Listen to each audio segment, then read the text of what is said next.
तो गौतम भैया तो इस क्षेत्र के सबके चहेते व्यक्ति हैं। भारतीय जनता पार्टी में गौतम भैया चाणक्य ही माने जाते। और इस गाडरवारा नगर के लिए गौतम भैया जैसा नेतृत्व शायद ही कभी मिल पाए। बताते हैं कि राजनीति में चुनाव लड़ना और फिर चुनाव लड़कर जीतना ये किसी न किसी रणनीति का हिस्सा होता है, और ये रणनीति जो तय करता है उसे ही राजनीति में राजनीति का चाणक्य कहा जाता है। आज की ये खबर इलाके के राजनीति के उसी चाणक्य के ऊपर है जिसकी चर्चा इन दिनों जोरों पर है। नाम है गौतम पटेल। जी हाँ, इलाके की राजनीति का ये वही नाम है जिसे अब 2023 के विधानसभा चुनाव से पहले राजनीति के चाणक्य के नाम से जाना जाने लगा है। तो आइए इसके पीछे की पूरी कहानी आपको बताते हैं। दरअसल पंचायत चुनावों में इलाके में बीजेपी ने अपना परचम फहराया, तो वहीं साईखेड़ा जनपद पंचायत अध्यक्ष पद पर बीजेपी ने अपना झंडा गाड़ दिया, जिसके बाद जिला पंचायत सदस्य रहे गौतम सिंह पटेल को गेम चेंजर कहा जाने लगा। इलाके में भाजपा का दबदबा बढ़ गया और नगर पालिका नगर परिषदों में भाजपा को जबरदस्त जनादेश प्राप्त हुआ। अंजाम ये हुआ कि भाजपा ने 2 नगर परिषद और 1 नगर पालिका में अपना अध्यक्ष बैठा दिया। इलाके में भाजपा की जीत और नगर पालिका नगर परिषदों में अध्यक्षों के चुनाव में जो रणनीति बनाई उसने इलाके की राजनीति का गौतम पटेल को चाणक्य बना दिया। बताया जा रहा है कि गौतम पटेल की ही रणनीति रही जिसके चलते भाजपा ने इलाके की राजनीति में जबरदस्त परफॉर्मेंस दिया, जिसका नतीजा ये हुआ कि भाजपा के ज्यादा से ज्यादा कैंडिडेट चुनाव जीते।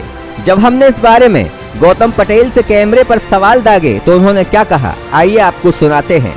3 नगर पालिकाएँ, 1 जनपद में भारतीय जनता पार्टी ने विजय हासिल की है।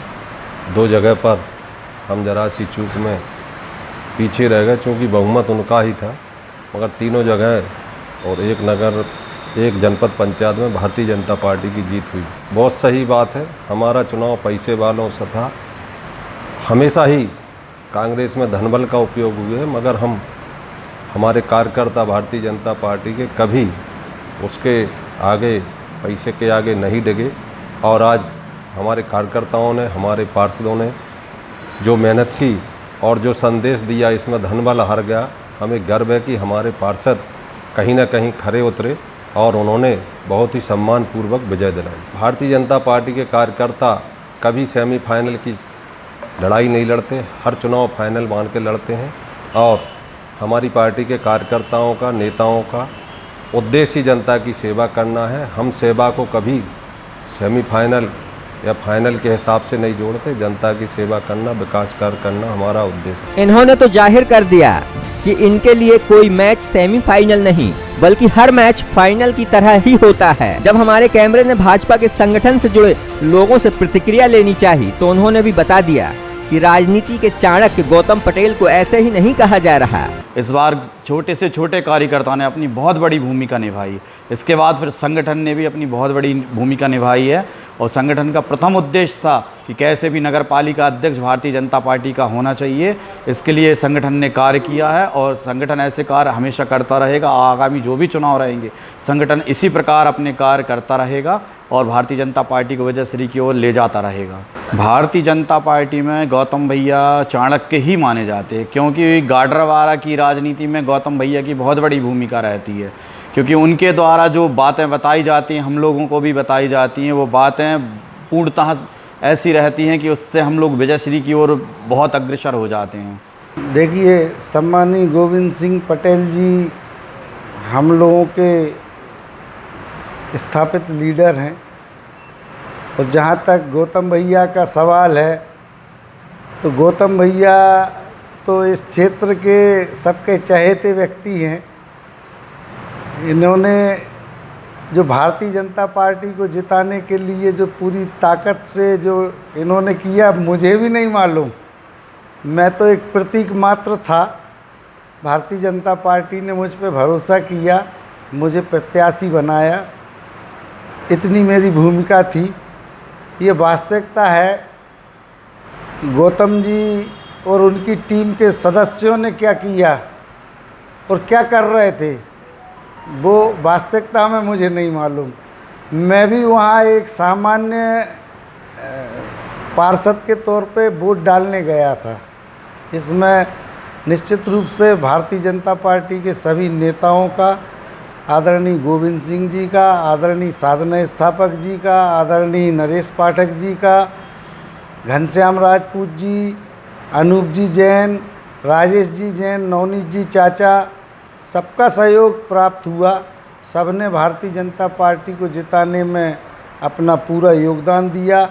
हमारा नगर मंडल पूरी ताकत से हमारे सम्मानीय अध्यक्ष पीयूष जैन जी, भाई शैलेश जी। लेकिन निश्चित तौर पर गौतम भैया ने जो युद्ध लड़ा था वो कोई और नहीं लड़ सकता था। मेरा इतना विश्वास है कि एक प्रतिपक्ष के प्रति एक सहानुभूति लहर चल रही थी और एक 2 लाख का मुद्दा था चुनाव में कि 2 लाख का कर्जा माफ, तो उसमें हमारे किसान भाई कहीं ना कहीं बहक गए थे कि हमारे घर में 4 खाते हैं, 8 लाख रुपए हमारे माफ हो गए।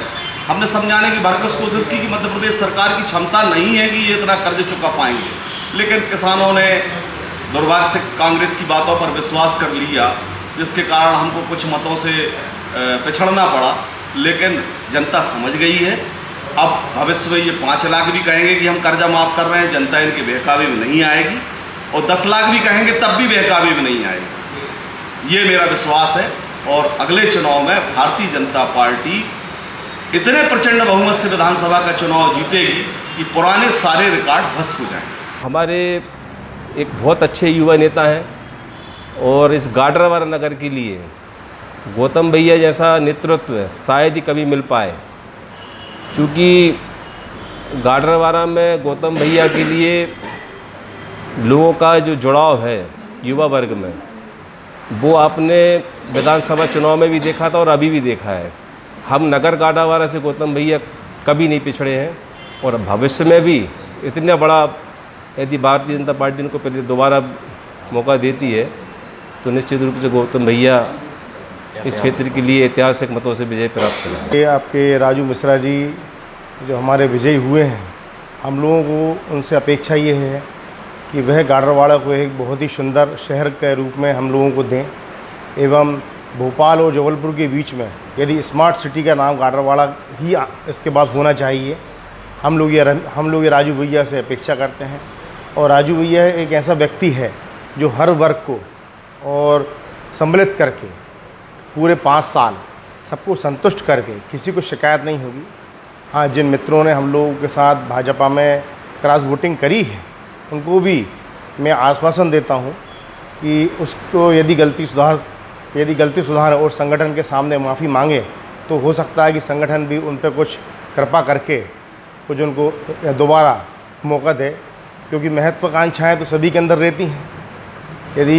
लेकिन पार्टी का यहाँ जहाँ संबंध है तो पार्टी सबसे सर्वोपरि है। अब बात जो भी हो, लेकिन इलाके की राजनीति में गौतम पटेल को राजनीति का चाणक्य कहा जा रहा है और भाजपा को मिले जनादेश से पूरी की पूरी भाजपा फुल फॉर्म में नजर आ रही है और आगे आने वाले विधानसभा चुनाव को लेकर अभी से रणनीति पर काम कर रही है। अब तो ये आने वाला वक्त बताएगा कि ऊंट किस करवट बैठता है, लेकिन जिस तरह भाजपा को जनादेश मिला है उससे कहीं न कहीं राजनीति में आगे आने वाले विधानसभा चुनावों को जोड़कर देखा जा रहा है। Bureau report.